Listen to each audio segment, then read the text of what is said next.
Dulu Alright.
Okey, Assalamualaikum warahmatullahi wabarakatuh dan selamat sejahtera.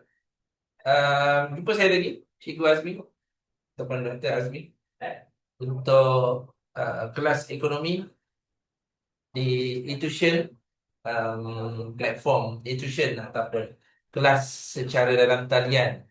Okey, kita dulu tak pernah terfikir nak buat kelas online-online ni kan. Tapi itulah hikmah daripada PKP. So bolehlah dibangunkan ataupun diperkenalkan Google Meet, Zoom sebagai platform untuk kita buat kelas secara online, mendekatkan yang jauh dan memudahkan urusan. Dia ada pro and cons, but at the same time it's better than nothing.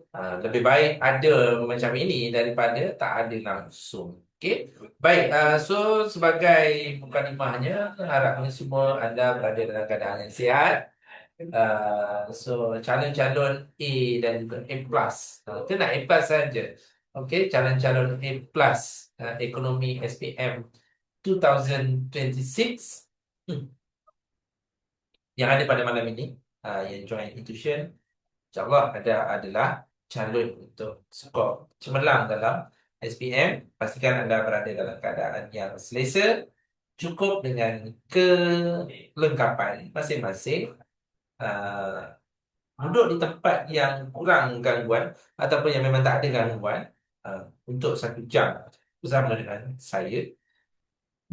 Minggu ini kita lebihkan kepada ulang kaji sampai habis trial lah. Okay. Sampai habis trial kita akan fokus kepada ulang kaji soalan, contoh macam mana nak jawab. Begitulah sampai habis trial. Okey. Baik. So minggu ni adalah kelas yang ke-22 bersama dengan saya. Kita tengok, sorry, bukan 2025 ni, salah, 2026. Okey, kita tengok persoalan pertama saya lontarkan pada hari ini. Bagaimanakah Bank Pusat mentadbir akaun negara? So kat sini dia tak ada kata tugas terangkan, huraikan, tak ada. Dia pergi ke bagaimanakah. Okey, so bila kita dapat soalan bagaimanakah, perkara yang kita perlu kita perlu letakkan fakta dulu. Okey, kita letak fakta dulu lah. Macam mana Bank Pusat mentadbir akaun negara tu? Macam mana dia buat? Okey, macam mana kita nak buat ni? Bagaimana Bank Pusat mentadbir akaun negara? Ada yang nak cuba boleh type kat situ apa facts yang you all ada. Okey. Macam mana?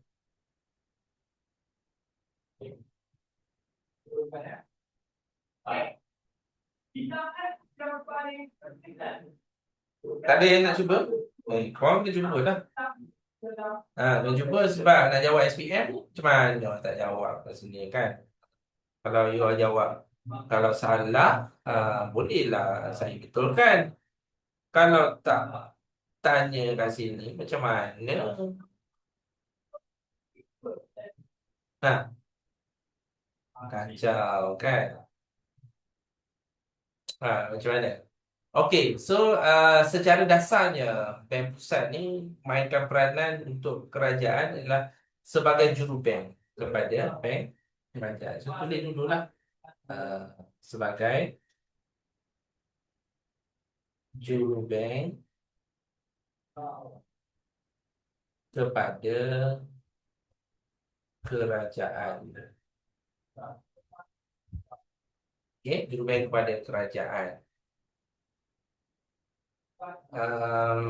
Kemudian dia buat apa? Antara perkara yang dibuat oleh Bank Pusat pada sebagai jurubank kepada kerajaan tu ialah menguruskan beberapa akaun kerajaan. Contohnya ialah akaun kewangan, diuruskan berkaitan dengan jurubank kepada kerajaan, maksudnya menguruskan akaun perbelanjaan kerajaan. Duit duit masuk dia untuk duit yang dia beli apa-apa kan, kerajaan beli tu semua ditadbir oleh Bank Pusat. Kemudian um, seterusnya sebagai jurubank kepada kerajaan juga, Bank Pusat berfungsi sebagai badan yang menguruskan akaun uh, menguruskan akaun pinjaman kerajaan. Dan akhir sekali ialah Bank Pusat juga menguruskan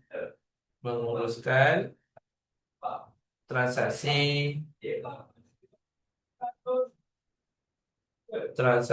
penerimaan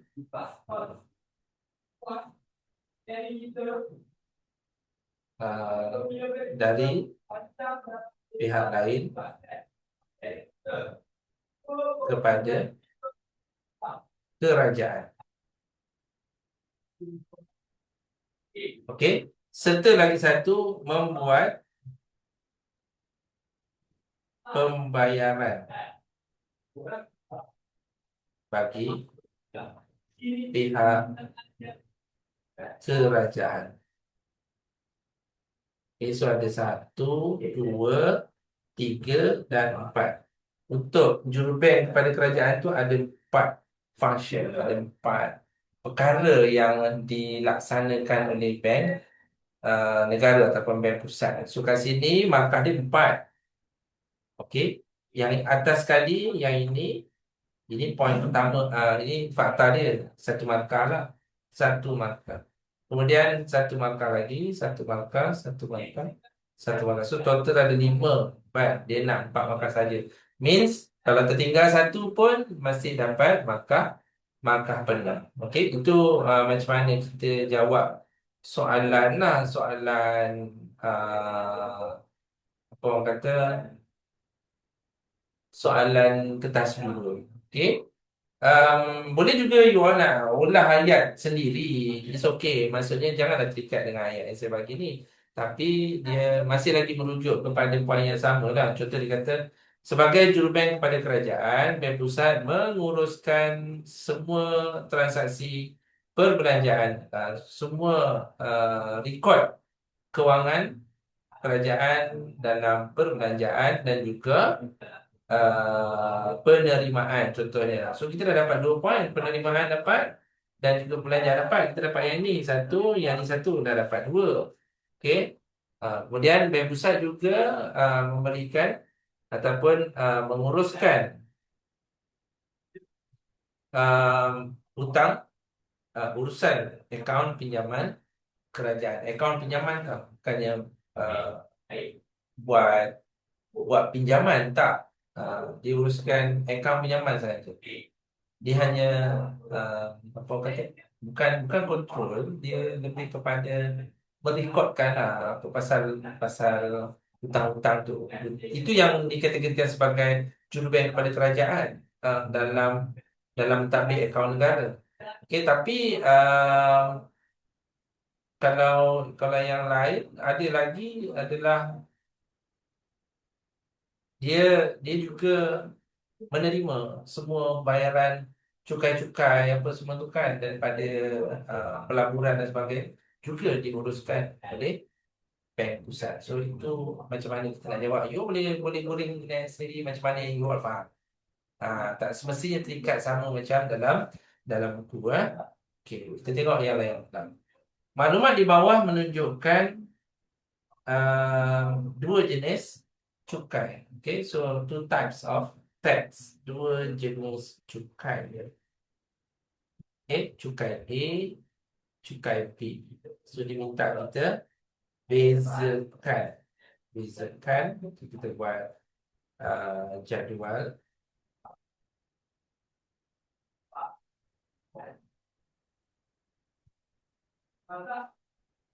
Buat jadual dulu. Yang ni cukai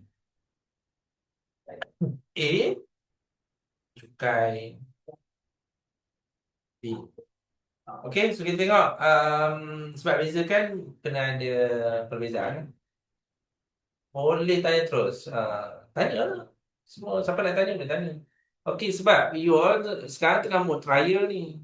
Tengah mood trial. Minggu depan dah start ujian bertulis. Banyak negeri dah mula ujian bertulis minggu depan. So you all memang kena ready. Okey, memang ekonomi lambat lagi. Betul, saya beritahu.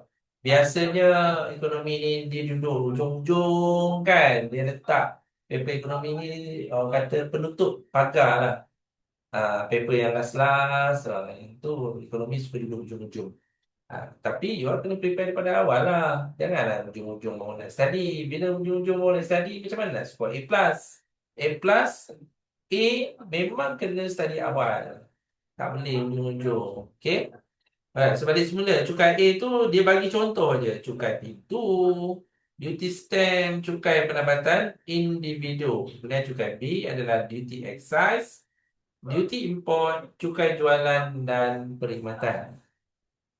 So kita nak tahu cukai A tu apa, cukai B tu apa. Sebab dua-dua tu merupakan jenis cukai. Uh, okay. Markah 4.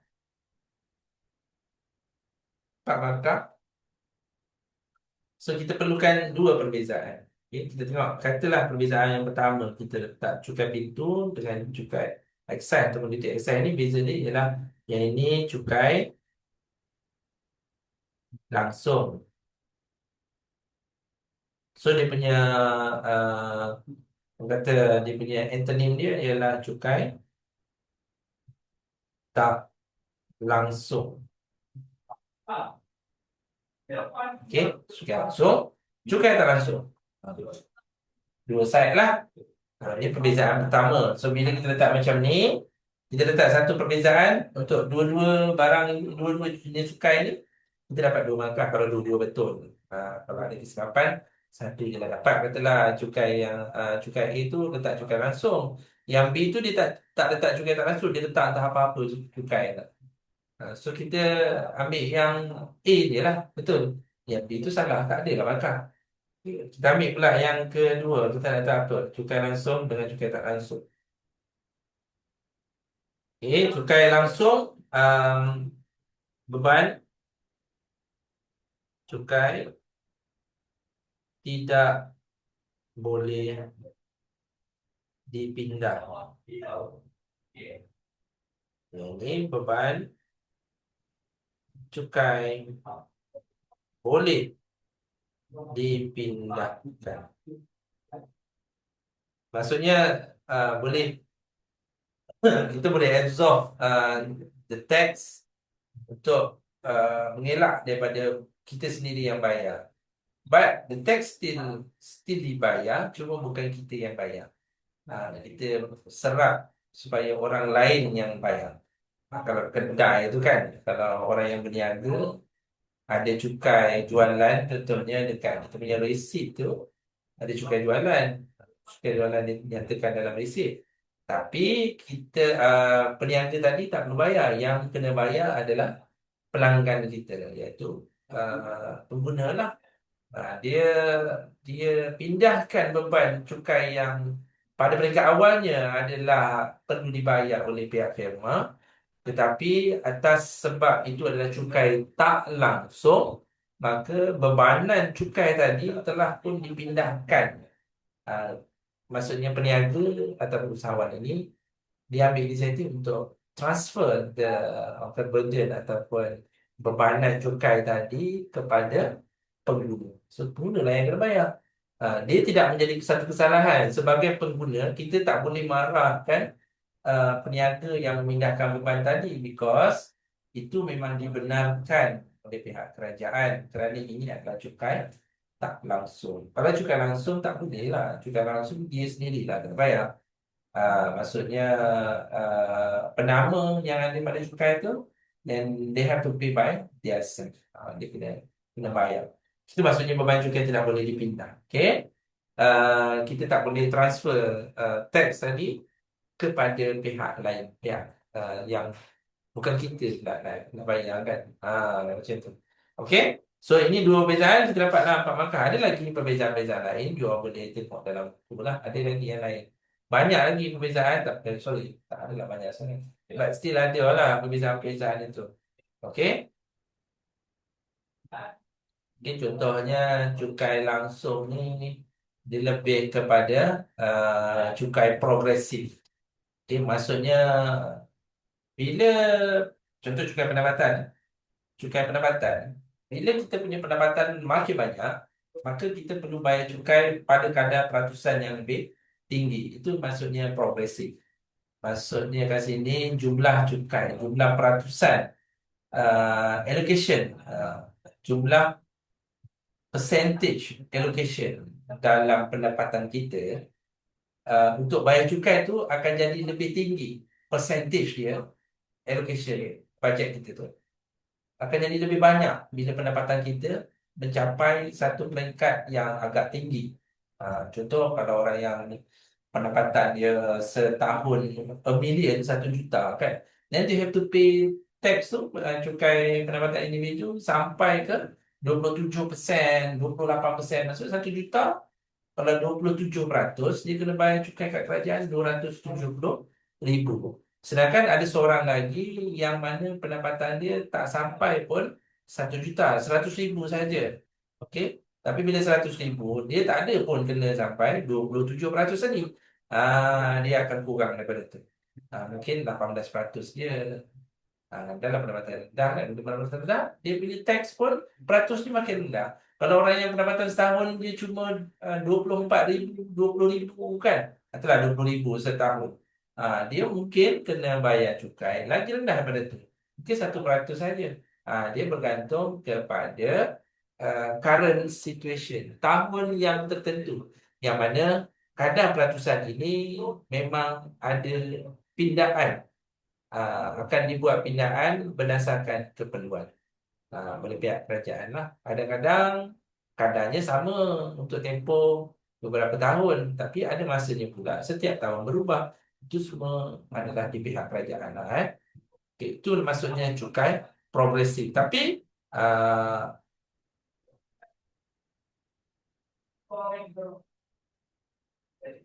yang ini cukai regresif. Regresif maksudnya untuk orang yang pendapatan tinggi, bebanan dia ataupun bajet education dia untuk bayar teks yang dikategorikan sebagai tak langsung ni rendah. Tapi untuk orang yang pendapatan rendah, dia rasa berat nak bayar. Sebab kadar dia sama, contoh kalau 6%, samalah. Orang kaya pun beli barang cukai 6% ataupun 8%. Orang yang tak berapa nak kaya pun bayar sama juga. Barang tu tambah dengan 8% juga. So 8% tu untuk pendapatan rendah adalah satu yang besar dia punya nilai dia. Itu nama dia regresif. Berbanding dengan orang yang kaya tadi, dia tak terasa pun kalau 8%. Pada dia tak nampak pun. Dia tak heran pun dengan 6% ke 8% tu. Tapi kalau cukai pendapatan tu dia terasa. Bila banyak memang tiba-tiba you kena transfer duit dekat pekerjaan around 270,000 once you punya income per year ialah a million. Itu baru kalau orang yang a million. Kalau orang yang 100 juta, ada juga kat Malaysia ni yang pendapatan dia, pendapatan isi rumah dia lah, pendapatan individu dia boleh mencecah sehingga 100 million. So, kalau 100 million, dia kena bayar cukai sampai 27%. Banyak tu, 27 juta dia kena bayar. You bayanglah, you susah-susah bekerja, buat bisnes dan sebagainya, dapat untung yang banyak, tiba-tiba dah cukup setahun, then you have to pay around 27 million to government. Nampak macam besar kan. Wow, apa kerajaan punya tu. Okay, the reason why ialah because dia beroperasi, dia berniaga adalah atas ihsan ataupun atas usaha di pihak kerajaan untuk develop our economy. Kalau dia tak develop ekonomi, kita yang berniaga ni tak ada siapa yang beli barang kita. So bila tak ada siapa beli barang kita, kita punya profit pun akan drop banyak. So kita perlu faham peranan kerajaan tu adalah untuk mempelbagaikan ekonomi supaya firma yang ada kat negara kita boleh dapat untung yang banyak. Okay? Dan bila dapat untung yang banyak, then you have to pay back lah jasa yang kerajaan bagi kepada kita tu dengan cara membayar cukai. Bagi untung banyak, bayarlah cukai lagi banyak untuk pembangunan negara. So, kita akan dapat develop our country. Kita sediakan kemudahan yang banyak, akses pengangkutan yang baik, jaringan jalan raya yang kemas dan selamat. Kemudian rangkaian train ataupun rangkaian train lah, laluan kereta api yang sempurna. So dia akan memudahkan pergerakan logistik untuk barangan dan juga pengguna. Maka ekonomi semakin lancar, firma akan dapat untung lagi banyak.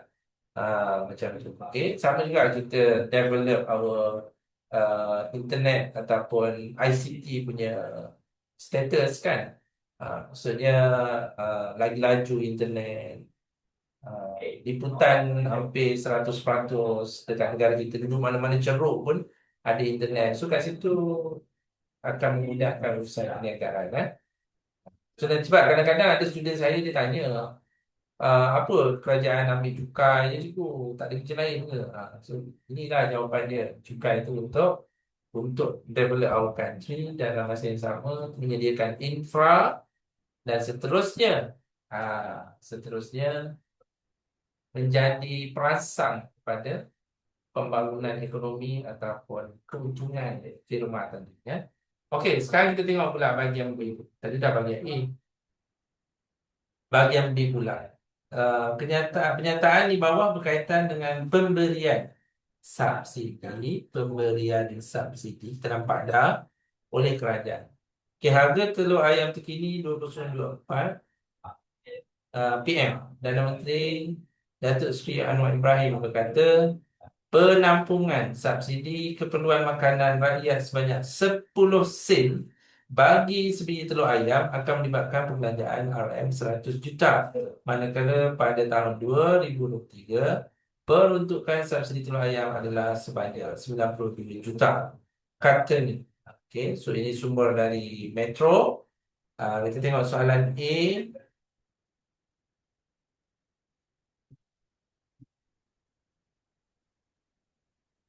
Soalan A, jelaskan perbelanjaan kerajaan yang terlibat dari dalam sebetulnya ayat ataupun berdasarkan situasi di atas perbelanjaan kerajaan. So kita nampak belanjaan kerajaan di sini ialah subsidi. Berapa markah? 4 markah. Okay. So, boleh ke kita jawab subsidi? Boleh. Subsidi boleh. You nak cakap bantuan dari pihak kerajaan pun boleh. Kalau jawab subsidi iaitu bantuan kepada Pada siapa ni? Kepada untuk setiap biji telur ayam RM 10 sen. Tulis balik yang ni pun tak apa. 10 sen bagi sebiji telur ayam. So, dia jawab, jelaskan belanjaan kerajaan terlibat dalam situasi di atas itu adalah subsidi sebanyak 10 sen bagi telur ayam ataupun bantuan sebanyak 10 sen bagi sebiji telur ayam. So, you dapat 2 markah. Okey, 2 markah kat situ. Dan kita perlu letakkan kat sini perbelanjaan ini dikategorikan sebagai belanja apa? Ini adalah belanja mengurus. Belanja mengurus. Kenapa kerajaan buat macam tu? Untuk memastikan telur ayam kekal stabil. Ataupun diletak untuk memaksimumkan kebajikan rakyat pun okey juga. Asalkan ada bunyi reasonable punya klausa ataupun ayat yang reasonable yang menunjukkan kebaikan yang kerajaan buat itu. Okey. Lagi satu dia punya key dia kalau kita cakap pasal kerajaan ni, kerajaan dia bagi apa, dia bagi itulah, bagi inilah. Jangan lupa letakkan kebajikan rakyat tu. Itu memang orang kata senjata universal yang kita boleh pakai kat banyak soalan. Okey? Baik, kita tengok pula soalan B-nya. Dengan menggunakan raja, jelaskan bagaimana penampungan subsidi ini mempengaruhi pasaran telur ayam dalam negara. Okey, mempengaruhi pasaran menggunakan raja. Okey, mempengaruhi pasaran. So, apa yang kita kena buat ialah keluk pasaran lah sebab dah ada ni. Dah ada sebut dah pasaran. So, you kena lukis ataupun you kena lakarkan keluk pasaran. Bila keluk pasaran, ada permintaan dan juga penawaran. Kita buat dulu yang basic. Okay, kita buat dulu macam sebelum ni. Kan?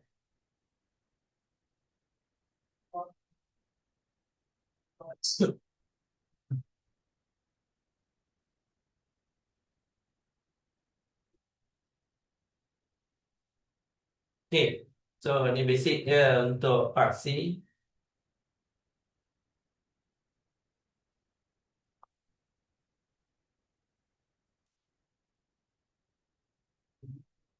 Pastikan label semua betul. Sebab sekarang ni kalau label salah, tak ada markah. So, you kena hati-hati. Kuantiti, unit.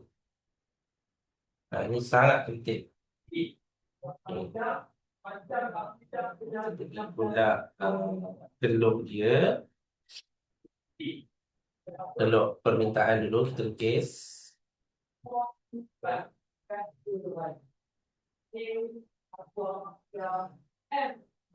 Okey. Kemudian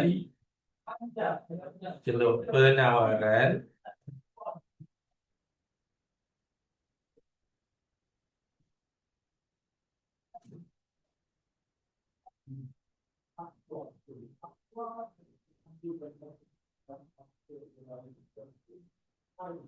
Penawaran kita labelkan macam biasa. Yang ini adalah D, yang ini adalah S. Sama je macam biasa. Ni E. Okay, so kita tambah lagi kosong semua. D kosong, S kosong, D kosong. Semua kosong. Okay, buat garis putus-putus.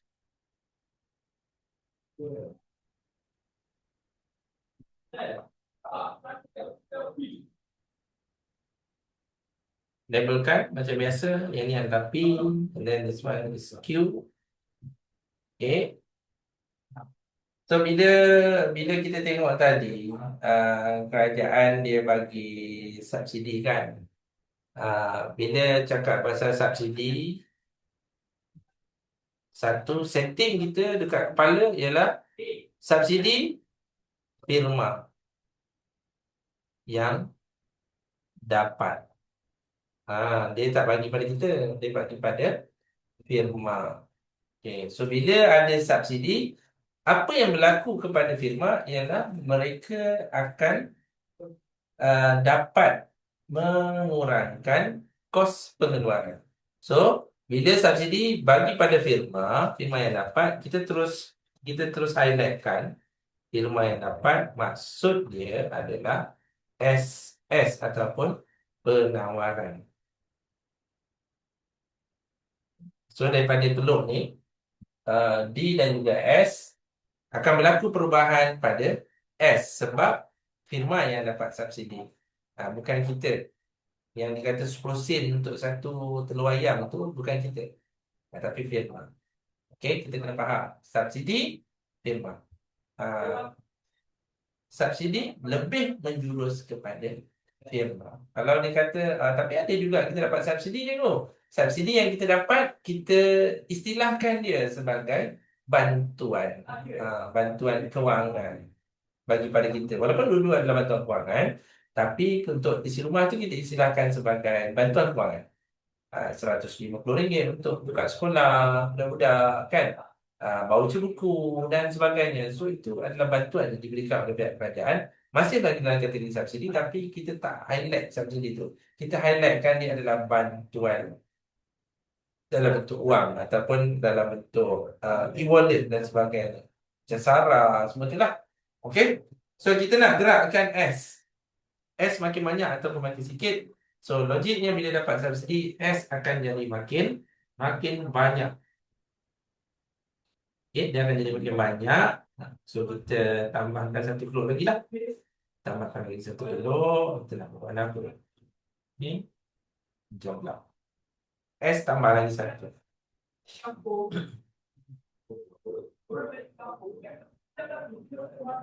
Tambah lagi satu. Kemudian label juga macam tadi. E1.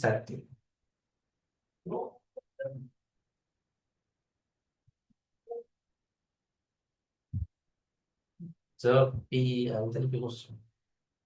Yang ini adalah P1. Bawah ni adalah Q1. P kosong, Q1. So dia ada berlaku peningkatan pada penawaran S1. Okey, so kita nampak ada perubahan. So bila ada perubahan begitu, tunjukkan perubahan tu dengan anak panah. Kita buat arrow. Arrow dia yang ni S dulu yang bergerak. Okey, bergerak ke sana.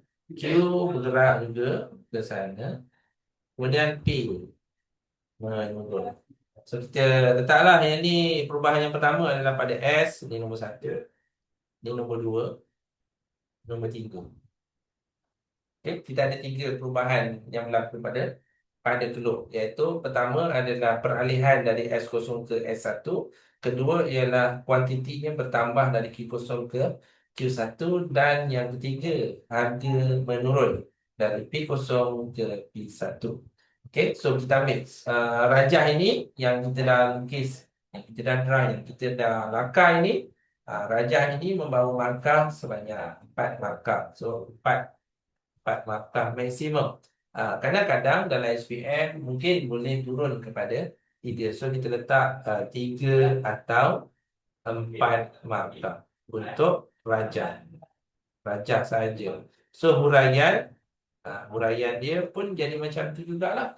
Kalau rajahnya 3 markah, so huraian akan jadi 4 atau 3 markah, bergantung kepada set soalan. Saya pun tak tahu berapa markah dia untuk rajah berapa, huraian berapa. Sebab dia bergantung kepada tahun-tahun SPM itu sendiri. Mungkin tahun 2024 rajah 3 markah je. Contohlah. So 2025 rajah 4 markah pula. So di lembaga peperiksaan yang ke kanan lah, sebab dia dapat subsidi. Okey, bila dia dapat subsidi, dia dapat kurangkan kos. Bila dapat kurangkan kos, dia dapat keluarkan telur lebih banyak. Itulah cerita dia. Ingat, dapat subsidi, telur S beralih ke kanan. Macam tu je. Nak bagi senang faham. Okey? So bila beralih ke kanan, dia makin banyak kuantiti kan. Kuantiti penawaran tu dikeluarkan lagi banyak. Kerana apa dia boleh keluarkan banyak? Sebab dia dah dapat duit booster daripada kerajaan. Kerajaan bagi subsidi. Dulu nak keluarkan telur ayam tu mahal. Tak boleh banyak-banyak ni keluarkan ayam dan telur ni. Sebab kosnya tinggi.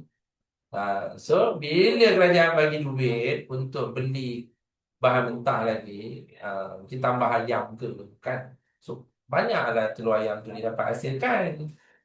Okey. Tapi apa yang berlaku bila S semakin bertambah, dia akan berlaku situasi seterusnya yang kita panggil lebihan penawaran pula. Bila berlaku lebihan penawaran, maka itu yang berlaku penurunan harga. Banyak sangatlah telur ayam tu. Okay, macam kita pernah hadapi dulu, telur ayam jadi murah. Satu papan RM6, RM7 kita dapat. Jadi macam tu. Sebab ayam banyak bertelur waktu tu. Okay. Tapi yang ini sebab kerajaan bagi subsidi. Bila bagi subsidi, so ibu ayam tu ada lebih banyak kita boleh beli. So cost dia dah jadi lebih rendah. Sama lah kalau kita nak keluarkan, nak tambah pengeluaran ayam ke apa kan. Kerajaan kena bagi subsidi. Sebab ayam yang nak dikeluarkan bukan makanan. Makanan tu yang kerajaan bagi bantuan dari segi subsidi supaya firma boleh beli makanan ayam. Bila dah beli makanan ayam, ayam-ayam yang ada itu dapat makan banyak, maka dia akan membiak dengan lebih cepat dan untuk telur pula, telur ayam pun dapat dihasilkan dengan lebih banyak. Sebab nak hasilkan telur tu pun dia perlukan tenaga, ayam tu perlukan tenaga. Dia kena ada makanan. Macam orang pregnant juga, orang mengandung dia makan lebih banyak dibanding dengan orang yang normal. Sebab dia nak kena bagi makan dekat anak dia dalam perut tu.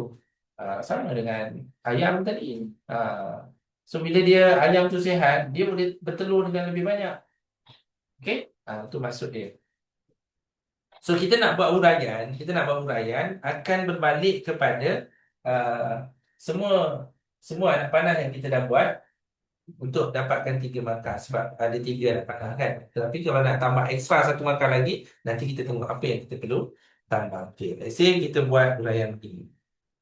Keluk keluk S kosong beralih ke kanan ataupun S1. Okey. Dua-dua boleh. Tapi markah dia satu je. Kalau kata beralih ke kanan pun dapat 1 markah. Kalau cakap tak sebut beralih ke kanan, beralih ke S1 pun dapat 1 markah juga. Okay, itu uraian tanggung. So, you all tak uraian kedua, katalah yang bawah tu. Kuantiti Q kosong meningkat ke Q1. Ataupun kuantiti keluaran bertambah kerana pemberian subsidi tadi. So kalau kita kata kuantiti keluaran bertambah kerana pemberian subsidi, kan? Itu boleh dapat markah dekat pemberian subsidi itu. Pemberian subsidi itu dapat markah. Yang kuantiti bertambah tu pun dapat markah juga. So dah ada 2 markah kat situ. Kalau yang tulislah. Okay, itu markah untuk kuantiti bertambah dengan pemberian subsidi itu tak perlu rajah. Rajah maksudnya tak ada rajah pun dapat markah tu. Yang saya buat ni, ini pertama, yang ni kedua. Dua ni kalau nak buat tak ada rajah, kita buat macam tu saja, rajah tak ada tapi dia tulis. Kalau S0 beralih ke S1, tak dapat markah. Dia kena ada rajah. Okey, wajib rajah untuk uraian yang saya buat ni. Tapi kalau kita kata kuantiti akan bertambah selepas pemberian subsidi, iaitu dasar kerajaan. So dapatlah markah untuk 2 markah. Sebab pemberian ataupun penganugerahan markah untuk soalan yang ada rajah, maksimum kalau rajah tidak dibuat, calon hanya dapat markah maksimum 2 sahaja. Contohnya kita tulis jawapan panjang ni, tapi tak buat rajah. 2 markah je boleh dapat. Walaupun uraian yang lain pun betul. Jadi kita tunggu sama-sama. Kita balik semula. Kita ambil pula yang ketiga. Harga turun dari P0 ke P1. So ini ada 1 markah lagi lah. So 1, 2, 3. So tambah lagi 1. Subsidi dapat kurangkan kos. Kos pengeluaran lah. So, kita dapat lagi satu markah kat bawah ni. Yang uraian yang keempat ni, uraian keempat ni satu, dua, tiga, empat. Uraian yang keempat ni yang bawah sekali ni, ah, dia tetap dapat markah kalau tak ada rajah. Untuk uraian satu, dua dan tiga, rajah tak ada, tak buat rajah, bagi uraian macam tu saja, semua tak dapat markah. Maksudnya, uraian satu, dua dan tiga wajib disertakan rajah. Uraian keempat tidak perlukan rajah. So, dia dapat markah. Kalau soalan ini markah uraian 4, so calon ni dapat 4 markah lah. Kalau markahnya 3, so dia dapat 3. Okey, sebab dia vice versa. Kalau rajah 3 markah, uraiannya 4. Kalau rajahnya 4 markah, uraiannya 3. Dia macam tu. Okey, cuma satu sebagai satu kata peringatan untuk sama-sama kita ingat, saya pun kadang-kadang lupa juga kan. So, sebagai peringatan bersama, untuk soalan yang ada clue begini, ada clue disebut dengan menggunakan rajah. Okey, untuk trend yang terbaru yang sekarang ini, bila sebut dengan menggunakan rajah macam tu, markahnya dah tak sampai 7. Dia akan kurangkan sedikit. Mungkin 6, macam tu. Ataupun 5 sahaja. Sebab dia dah sebut dengan menggunakan rajah. Tapi kalau soalan ini, kita padam yang depan. Jelaskan bagaimana penampungan subsidi ini mempengaruhi pasaran telur ayam dalam negara. So, yang itu kena buat rajah. Ataupun buat rajah tanpa ada sebut menggunakan rajah, tapi kita kena buat rajah juga. Ataupun dia kata jelaskan bagaimana penampungan subsidi memberi kesan kepada pasaran telur ayam dalam negara. So, ada kesan, ada pasaran, then you have to draw. Ataupun kita kena langkah rajah. Okay. Macam mana pula kalau rajah tak wajib tapi kita lukis? Kalau keadaan begitu, kita tetap tak dapat markah untuk rajah, tapi kita dapat markah dekat uraian. Okay. Alright, so yang C tu pula. Yang C ni soalan rubrik. Rubrik ni adalah rubrik markah kita. Subjek ekonomi dia ada kelas tersendiri sebab kita ada rubrik punya soalan. Soalan untuk subjek lain mungkin ada rubrik juga, tetapi pemarkahan rubrik mereka untuk subjek lain tak sama macam ekonomi. Yang mana ekonomi lebih mudah untuk dapat markah. Okey, kita tengok. Berita di atas memberi impak kepada peniaga makanan. Kemukakan alasan anda. Kemukakan alasan anda. Memberi impak kepada peniaga makanan. So, kita nak cakap pasal peniaga makanan ni dapat apa bila kerajaan bagi subsidi kepada mereka. So, kita boleh kita contoh kita buat ini.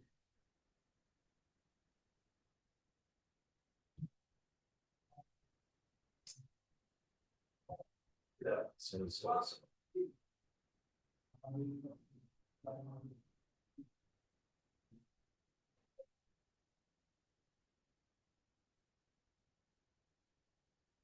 Okey, kita buat macam ni. Tadi dia cakap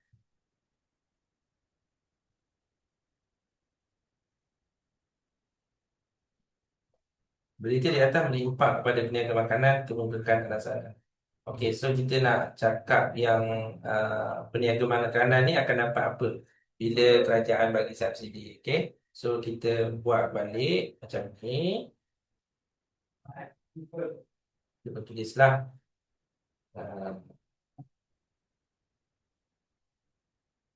peniaga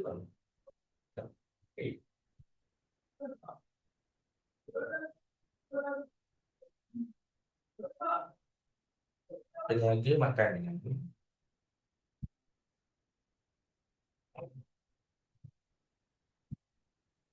akan dapat modal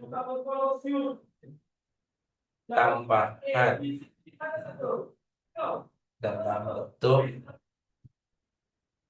subsidi,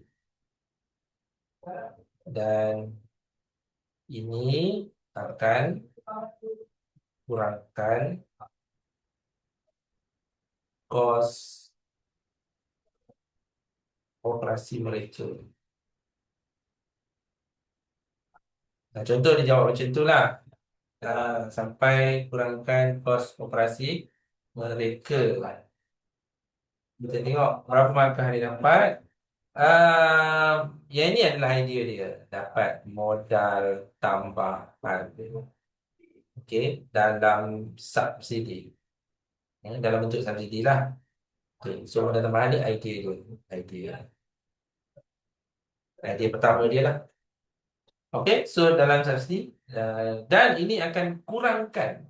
So ini adalah huraian kepada modal tambahan tadi. Kurangkan kos operasi mereka ataupun kos pengeluaran pun boleh lah. Both can lah. Okay. Cantik kos pengeluaran tak. Kos pengeluaran. Okay. Kos pengeluaran mereka. So kat sini dia dah bagi huraian lah. Ada huraian. So ada satu idea. So idea ada huraian. Kita tengok rubriknya. I 1 hingga 3 markah. H 4 hingga 6 markah. Dan kesan 7, 7, 8, 9 markah. Okey, so untuk soalan ni dah ada huraian. So kita dah sampai tahap ini. Okey, kita ambil markah pertama dia adalah 4. Maka calon ini dapat 4 markah. 4 markah untuk calon ni dengan jawapan ni lah. Kalau let's say ditambah pula dengan huraian begini, tambah sikit lagi huraiannya, dia letak macam ni. Kesannya firma akan dapat maksimumkan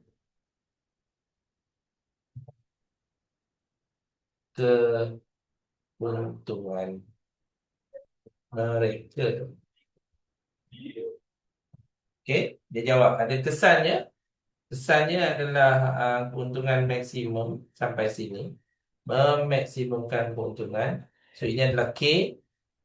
Bila tengok K pula,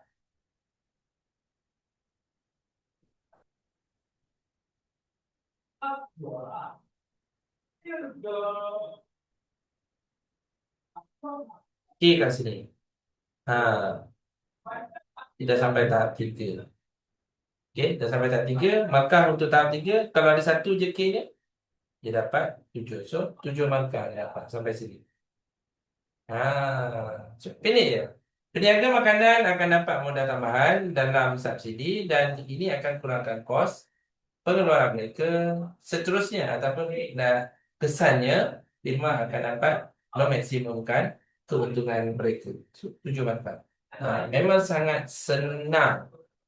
Ekonomi nak dapat 7 markah soalan rubrik memang sangat senang. Yang susah sikit nak dapat 9.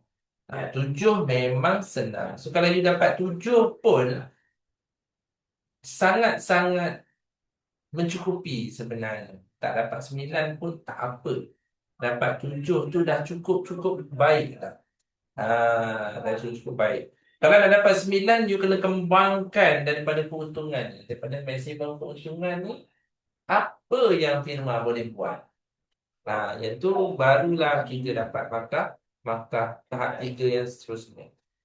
K, kesan kena ada 4. Kalau nak bagi apa orang kata, nak dapatkan maksimum marks. Okey, saya tunjukkan kalau nak dapat lebih markah, kita yang ini, yang kesan yang ada ni, kita padam dulu.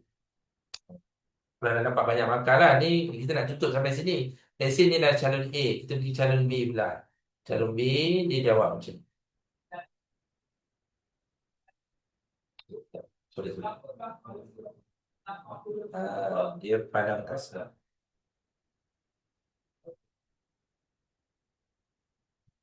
Okey.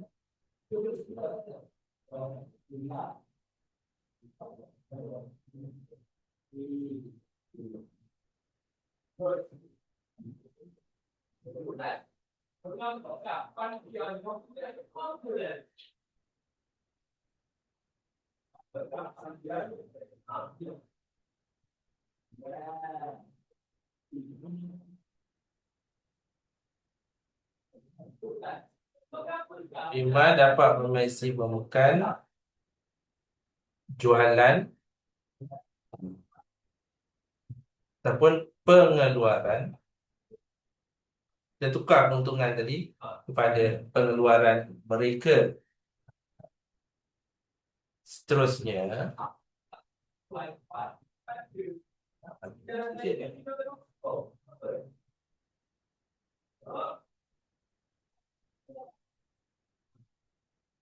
um, seterusnya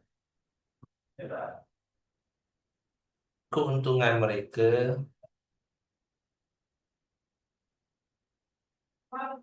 juga dapat dimaksimumkan.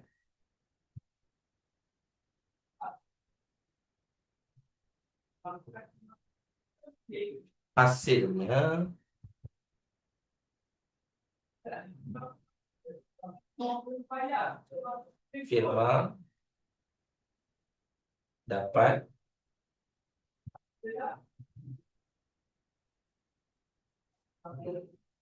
firma dapat meningkatkan image mereka. Cukup dah tu sampai situ. Sampai situ. Okey, so yang tadi tu sama juga, 7 markah juga. Kekal begitu sampai sini. Tadi maksimum keuntungan kan, dia maksimumkan pengeluaran. Pun dapat juga tahap 3. Okey, dia dapat K yang pertama. Okey, kemudian keuntungan mereka juga dapat dimaksimumkan. K yang kedua. K satu lagi satu. Maksudnya dia kesinambungan tu masih ada, maksudnya kita dah ada 2K lah. Okey, dah ada 2K. Maksudnya hasilnya firma dapat meningkatkan image mereka. So ada lagi satu K. Satu lagi K satu. So dia dah ada 3K. Kalau 3K, kita tengok rubrik dia. K, K yang pertama, K yang kedua, K yang ketiga. So dapatlah 8 markah. Begitulah. Untuk rubrik sebenarnya sangat mudah untuk you all score. So kita tengok sini berapa baris jawapan. 1, 2, 3, 4, 5, 6, 7. 7 baris untuk dapatkan markah. Maksimumnya dapat 8 markah. 8 markah daripada 9 sangat-sangat berbaloi. Sebab jawab ni pendek je. Tak dapat 9 memanglah susah sikit. Okey, let's say you dapat 2 rubrik. Dua-dua dapat 8. Dua-dua dapat dah 16 markah. 16 markah daripada 18. Sepatutnya you dapat 16.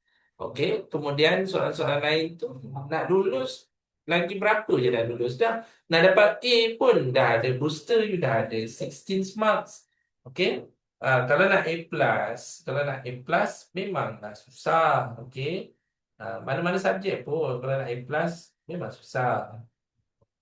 Sebab nak A plus dalam ekonomi, you kena score kertas satu, you kena dapat around 36/40. Itu untuk kertas satu.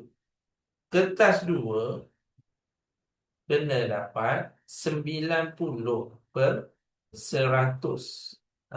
Baru dapat A plus.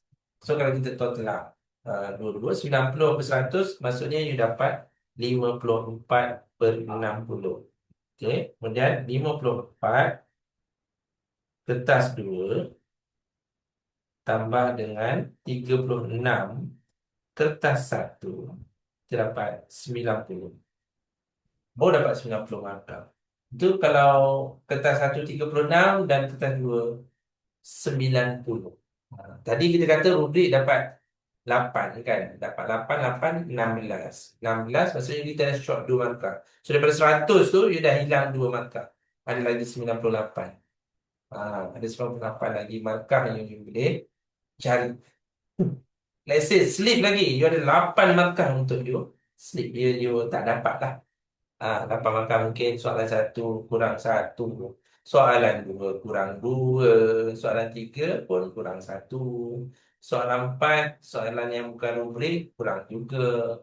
Tadi dah 5 markah hilang, kurang 1 markah. Soalan lagi satu yang you pilih, kurang 2 markah, kurang 8. So total masih masih 90, masih A+. So don't worry, kalau kita dapat 8, bukan maknanya tak boleh A+. Okay? Yang perlu you all target betul-betul ialah bahagian A kertas 2 kena skor daripada 60 markah tu kena dapat 57, 58 macam tu. Sebab bahagian B memang dia senang dapat markah tapi susah untuk dapat 20. Itu kekangan dia. Bahagian A lebih mudah untuk dapatkan 20 asalkan you baca dan faham konten subjek ekonomi itu betul-betul. Memang boleh skor. Okay? Alright, so saya rasa cukup dulu untuk hari ini, untuk minggu ini. Harapan saya ialah you all dapat sesuatu macam mana nak jawab soalan, macam mana kita nak skor. Jadi, lepas tu, tadi kita jumpa kata tugas, bagaimana, macam mana kita nak jawab. Okay, bagaimanapun perlukan fakta juga, kena letak fakta juga. Okay, lepas tu kita jawab soalan perbezaan. Perbezaan kena buat T macam ni lah. List macam ni. Kalau dapat buat jadual macam atas ni, lagi bagus. Kalau tak nak buat jadual, buat macam saya buat ni pun mencukupi. Tak perlu buat kotak cantik-cantik pun tak apa. Tak ada markah pun kotak tu. Nampak bahagi dua macam ni pun dah memadai. Yang penting ada nampak side by side. Okay? Alright, so see you next time. Jumpa lagi di masa akan datang, insyaAllah. Ingat darah anda adalah darah manis. Jaga diri baik-baik. Kalau yang menunggang motosikal, perlu guna motosikal, gunakanlah dengan sebaiknya. Tungganglah motosikal dengan baik, berhati-hati, extra careful. Okay, dan seterusnya, so good luck, all the best untuk peperiksaan percubaan yang akan minggu depan lah. Untuk Selangor minggu depan. Negeri lain saya tak pasti. Ya. Okay, alright, so jumpa lagi. Bye, Assalamualaikum dan selamat sejahtera. Okay, bye-bye.